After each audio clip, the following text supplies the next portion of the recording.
Hi, I'm Trish. Welcome back to my kitchen. Today I'm going to share with you how I make bagels. It's one of the most popular things that I serve at my bed and breakfast, and it's also a family favorite.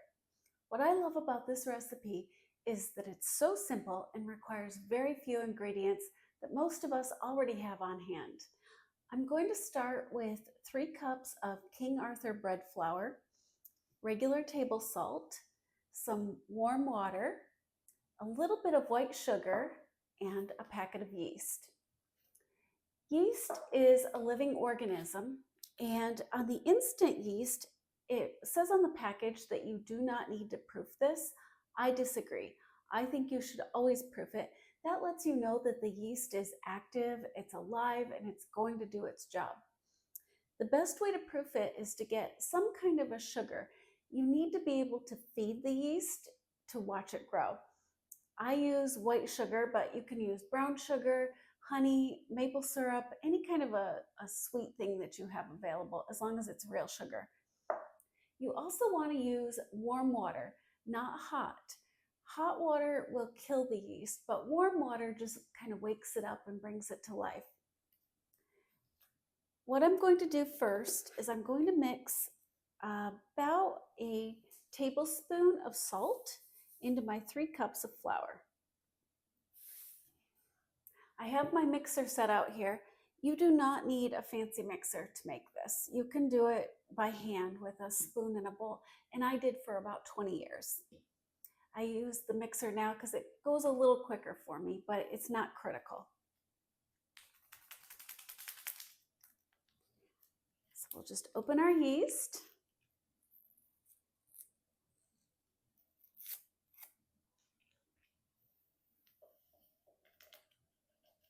We'll put it into a glass with the sugar, and we'll add the warm water to it.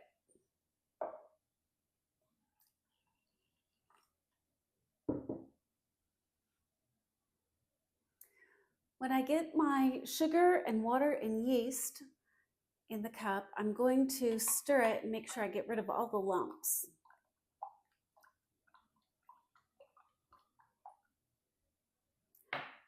We'll set that aside, and we're going to wait for it to form a foam on top.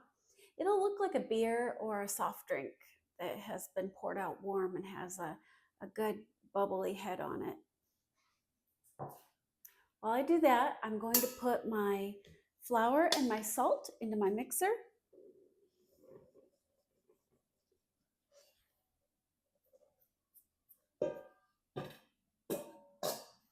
We're going to let this rest for about 15 minutes and come back and check it. When your yeast has had sufficient time to rise and it's in good condition, it's going to look like this. It should only take about 10 to 15 minutes to get this result. If you don't see a nice foam on the top of your glass, dump it out and start over. Next, we're going to add this to our mixture of flour and salt. Now, this looks like a lot of work to make bagels from scratch, but there are good reasons for doing this.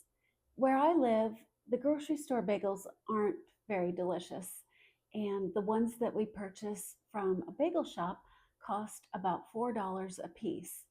I can make these for about 30 cents. This looks a little dry to me, so I'm going to add about half a cup of warm water and continue mixing. There we go, that's much better. That looks just about right. It's a little sticky, and it's now ready to go into a warm proofer. I don't have an actual proofer, so I use my oven with a bowl of water in the bottom. You can also put it in a warm kitchen with just a warm, wet dish rag over the top, or in your microwave, not on, of course.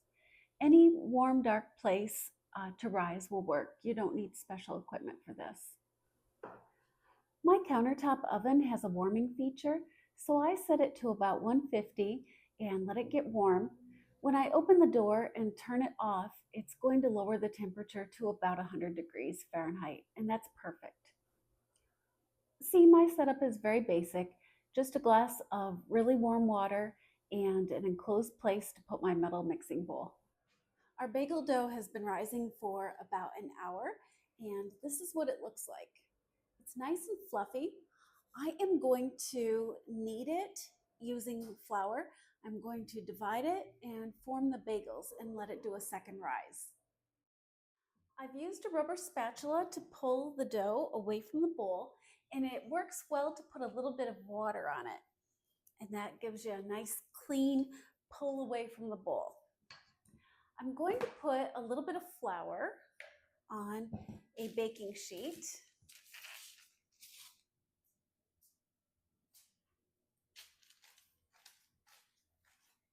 And we'll turn the dough out onto that.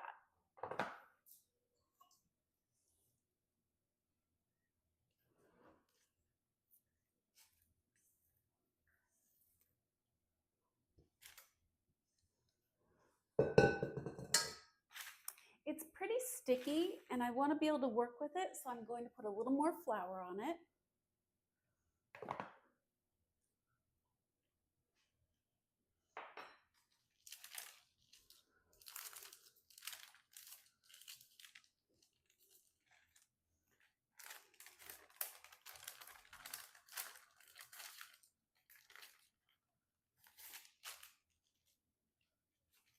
And I'm going to start just turning it in like this. If you've made sourdough, it's a very similar process. There we go. And it's just about dry enough that I can work with it now. I'm going to slowly incorporate a little more flour into it as we go.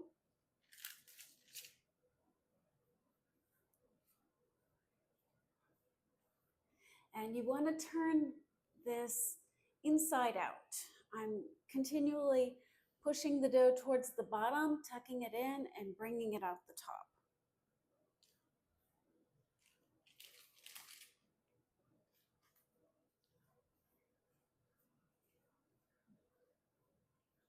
I've used about 2 tablespoons of flour, and when it doesn't feel sticky anymore, then you know it's ready for the next step.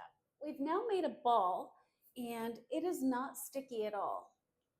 So what I'm going to do is I'm going to let this rest on the pan, and I'm going to get a very sharp knife. What I'm going to do now is I'm going to divide this in half with my knife. And I'm going to reform the little balls that I had so that those are equal.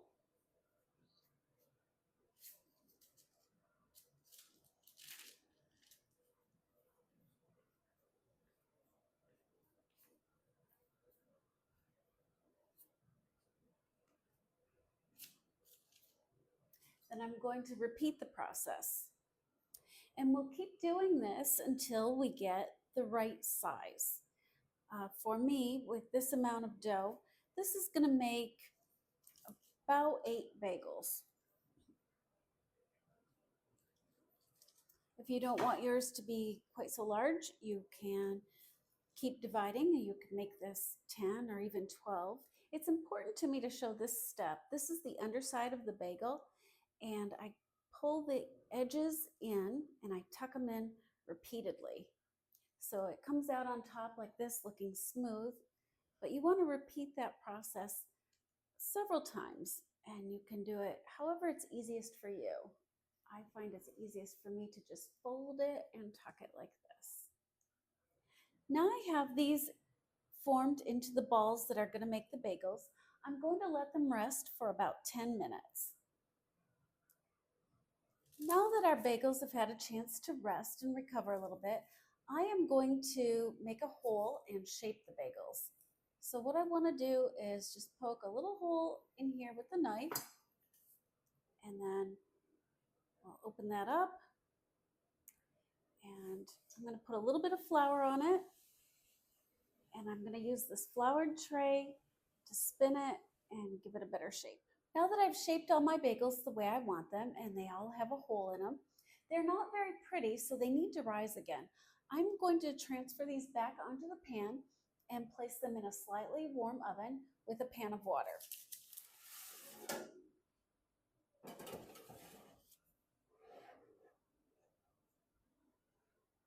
There we go.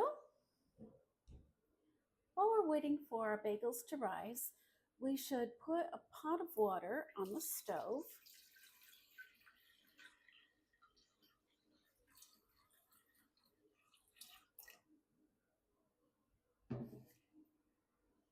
Add a little bit of salt and set it to boil.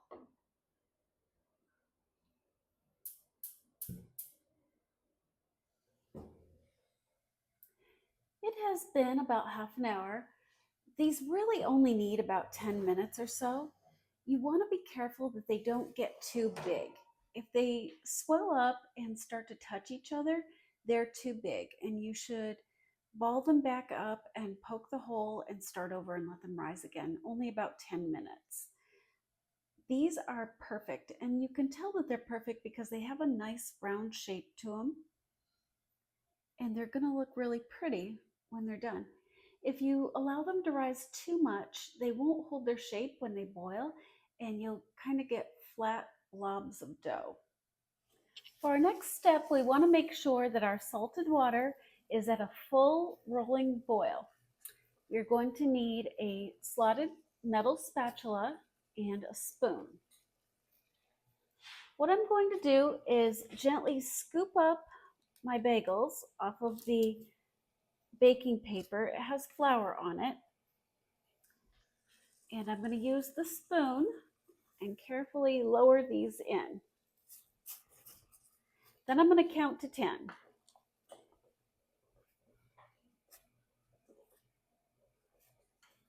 And we'll flip it.